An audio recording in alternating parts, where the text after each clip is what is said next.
Hello everyone, how are we all doing? Welcome back to another video. Today it is a huge one. We are going to be going over the multiplayer overview video that has been released for Halo Infinite. I'm going to be giving you detailed descriptions on things that are occurring in the video that I believe you should be taking note of. And I am so excited for how Halo Infinite is looking. We're looking at Holiday 2021 for the release. Let's go straight into the video.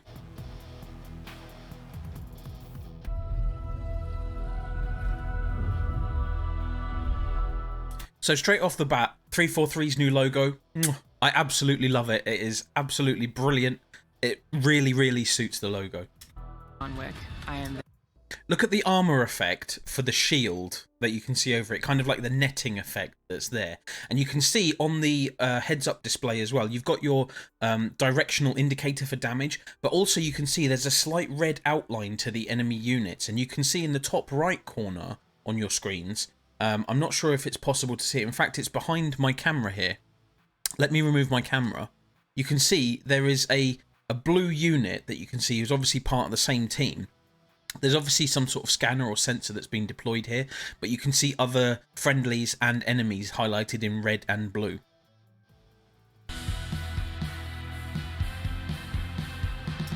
Look at the texture on that helmet. The graphic on the helmet, the way that they've implemented the actual kind of visor stuff looks phenomenal. If you go back to what it looked like a year ago at the last time we saw Halo Infinite, way better. It's 1,000 times better. This is an important screen right here. You can see that these are obviously all on the same team. However, there's no assigned red and blue colours. There's no forced colours in team-based games now, which I think is brilliant. I know there's going to be a lot of purists out there who say, oh, but that's always been Halo. Yes, but we do need to move with the times. The idea of allowing people to see their customised super soldiers in a team without being forced to be red or blue, that kind of goes back to what I showed earlier with the kind of red and blue outline on the teammates. And it just gives that sense of you're unique, but you're still part of something. And I absolutely adore it. It's about finding new tools. These weapon caches on the side of the wall I think are really smartly done. They allow a sense of you know where they're going to be without having to look down at the floor, for example. Obviously with pro players, you know, they know where the spawns are and stuff, but these are more visually distinguishable than having the weapon simply on the floor or propped up against a wall or something like that. I quite like these. What are the things that are true to? So the first thing you can see here is the equipment where you've got the shield. Now each of those panels that you can see on the grid on the shield is actually removable, so the enemy team can shoot through it, but you can fire at it and remove certain panels. And this adds a bit of an element of strategy. And you can see here in the video when I unpause it, there's actually a point where you've already thrown a grenade around the shield and you're kind of trying to keep their attention so that they don't realise there's a grenade about to go off. Halo, what are the things that fans haven't seen yet? Here's another great one. The idea of using the grapple shot to pick things up that you might want. So if you can't get to it, your team, you know, the enemy's going to get to it first. You can simply just nab it away from them, grab it yourself, and then use it. And it's, I think, it's a great touch. To make sure that you swing yourself to the other side of a map to back cap a stronghold. Here you see one of the custom AIs. This is actually an area you can kind of see the red outline on the ground there, but this is your suits AI, which is completely customizable. They've talked about this already, and basically you'll be able to make it look your own, sound your own, who knows what else. There's so many options here, but the idea of not just the Master Chief being the only Spartan with an AI, I think is a fantastic way of making people feel more inclusive with the feeling of being the Chief, especially with the campaign and the multiplayer and kind of connecting the two together. Objectives is super amazing. I don't know if you caught that there. Let me just rewind that for you. So what you're about to see here is someone with a gravity hammer and the repulsor pickup use the repulsor to fire themselves up onto a ledge. I can only imagine what this would do with some of the more pro players where you're using the power hit from the gravity hammer plus the repulsor. The heights that you could reach, but if you look very closely you can see the firing of the repulsor just before the jump up. Is super amazing. Looking at how so you can kind of see it where he brings his arm up. That repulsor is going to be on the wrist or on the forearm, and that's what he uses to fire himself up. Looking at what we're excited for. See, now this is very cool. The idea of picking up the power-up, this brings me back to a Halo 3 feeling. With Halo 5, when you picked up the power-up, you picked it up and it instantly became active, no matter where you were. With the kind of meshing of the style of power-ups from Halo 5, plus obviously the new ones as well, but then using the ability to add it to your inventory and then fire it when you want to fire it, I think that's a massive step forward, and it's a great modern legacy to the Halo 3 style of gameplay, where you picked up, say, the bubble shield, and then you could fire it when you decided you wanted to fire it. It wasn't fired immediately for you. Or overshield, and then they could take it, use it for themselves. That to me is very legacy, but we took the equipment side of it and modernized it. When it comes to the vehicle, look at the generated field effect around to show you that you've been powered up, either an overshield or whatever it might be.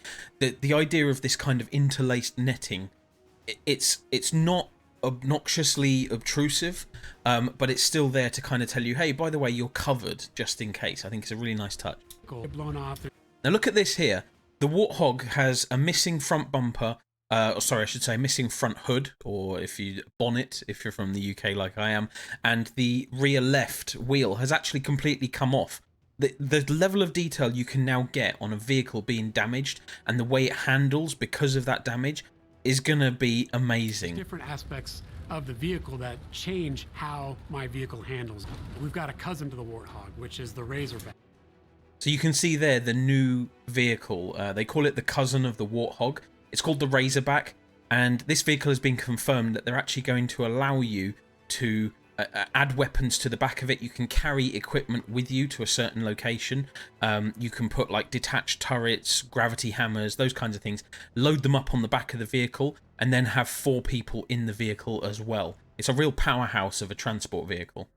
The back has this like multi-storage compartment that you can put a lot of stuff into. So if you want to put like detached turrets, power weapons, fusion coils, objectives, and that is what's really making the Razorback kick a lot of butt in MP and campaign. The vehicles, So here's a great look at the idea of not having all the team as the same colour. Everyone's got their own customised Spartan, but they're all still on red team, and in this case they're about to be obliterated, which is unfortunate for them. Turn the volume up. Vehicles are no longer just Can I take a moment to just say, the new Banished Wraith, oh my god. spawning at bases anymore. They're telling you that Pelicans are going to be dropping off these vehicles.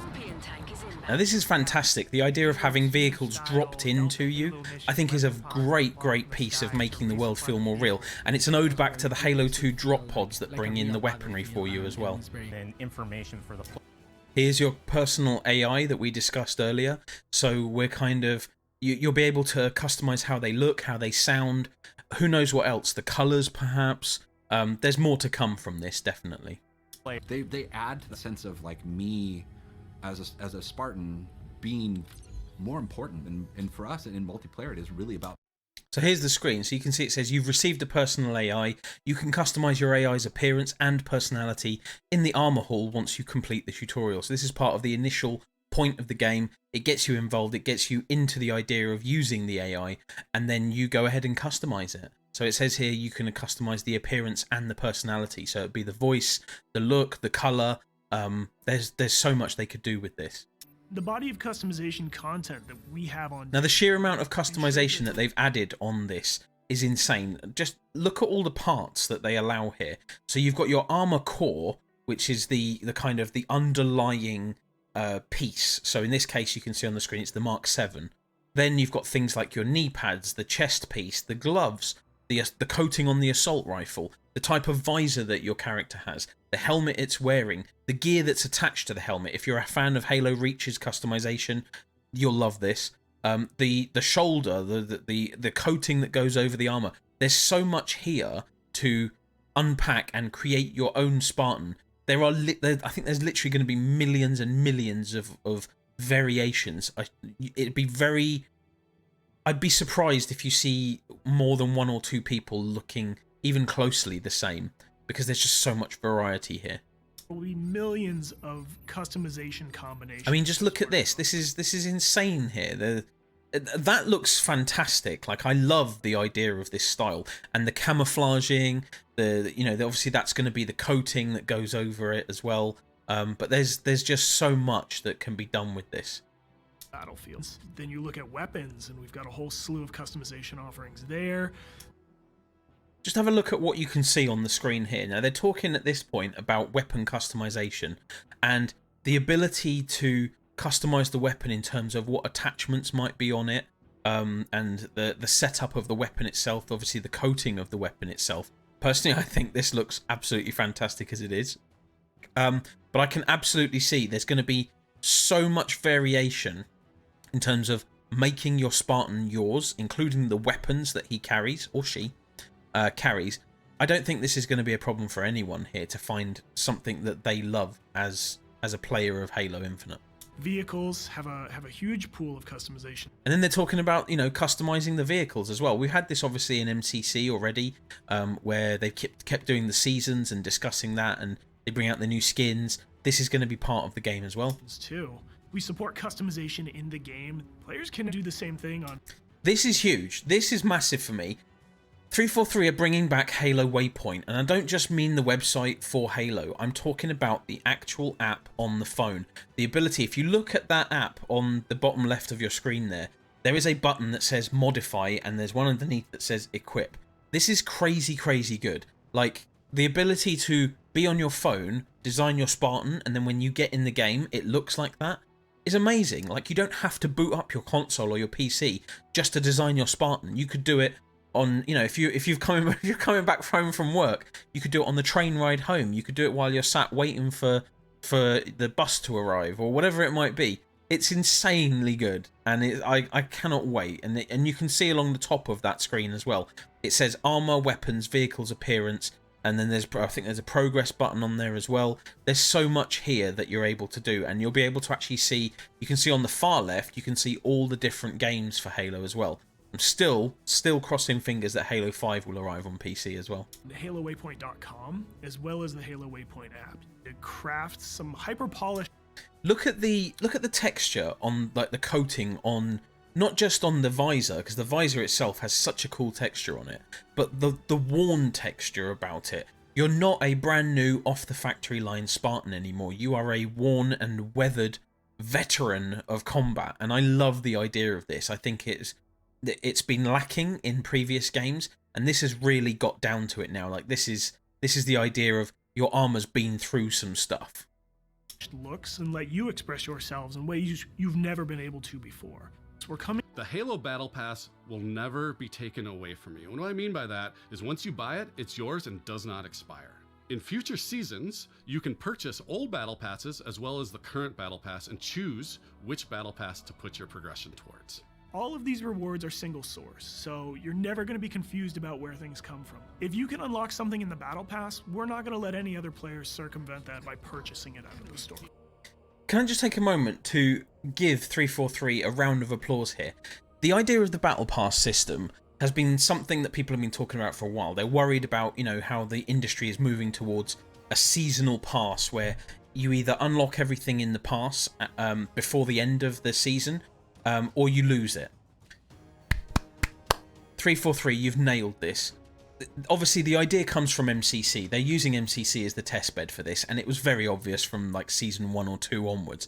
But if you buy a battle pass, you can forever get to the point where you can unlock it. It's not about seasons. They're not using the seasons as a time limit on the battle pass. You can purchase a previous points seasons battle pass and then use your progression to unlock that if you don't want the stuff that's currently being worked on. This means that at no point are you going to pay money for something that you don't necessarily get. And I think this is absolutely fantastic. 343, you've nailed this one bang on. Customization is just cosmetic. Hear those words. All customization is just cosmetic. Again, and just look at this customization. Like, any of these are just badass the way they look. It's phenomenal. And shout out to Ubernick. I can see your orange Spartan right there, my friend. I hope you enjoy that one. And we've seen the samurai already. So this is the closer look, the bigger, better look at the Yoroi Spartan armor that was shown in the little teaser at the E3 showcase. This thing is gorgeous, and they've already said that this is going to be in Season 1 and freely available to everyone to unlock. Like, if this is the kind of stuff we can expect from 343 for the free element, not the Battle Pass element, it's just... look at it! That's one of our event armor cores, and that's going to be something that players can earn through gameplay for free. Why are you here? To be a Spartan. The Academy is a place that you can go with an MP to... So what they've explained here is that they're actually bringing in a training ground for people who are possibly new to the Halo franchise or maybe haven't touched it for a long time. Obviously, there's been huge changes from the original Halo CE through to Halo 2, 3, 4, 5, even Reach.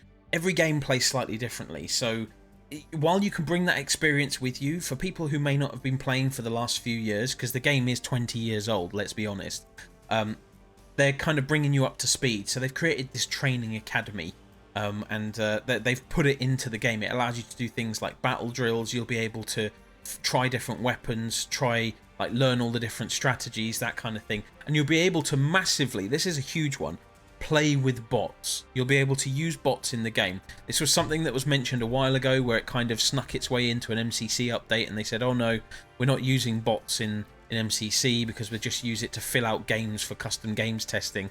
Turns out this is what they were doing with it. They're kind of developing it into the next gen of things where you don't necessarily have to have, you know, a full team of 24 in order to play big team battle, because big team battle now is 12v12. It's moved up from the 8v8 that we all know and love. We have some new stuff in the works already, and if you don't know already, or you haven't seen this maybe in the original gameplay that we saw a year ago, you can throw fusion coils, as you just saw on the screen there.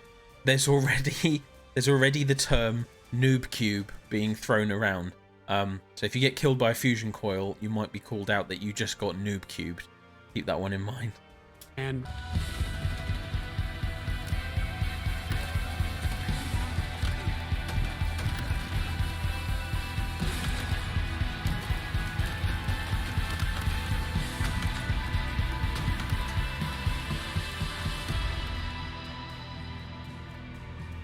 So there we have it, a quick look at the multiplayer overview that 343 released today, or I should say a day or so ago by the time you're watching this video. 343, you've nailed this. You've absolutely got me 100%, and I know there are millions of players out there who maybe haven't even played Halo for decades, who are gonna come back. Many people are saying Halo is back. I don't believe that saying. Halo's not back. The people are back. Halo was always around. Thank you so much, 343, and thank you everyone for watching the video. If you did enjoy this video, please click subscribe, like, leave a comment. Tell me what you think is the best part of this multiplayer reveal, because there's so much here, I don't even know where to begin. I cannot wait. I cannot wait. Until next time, stay safe everyone, and happy gaming.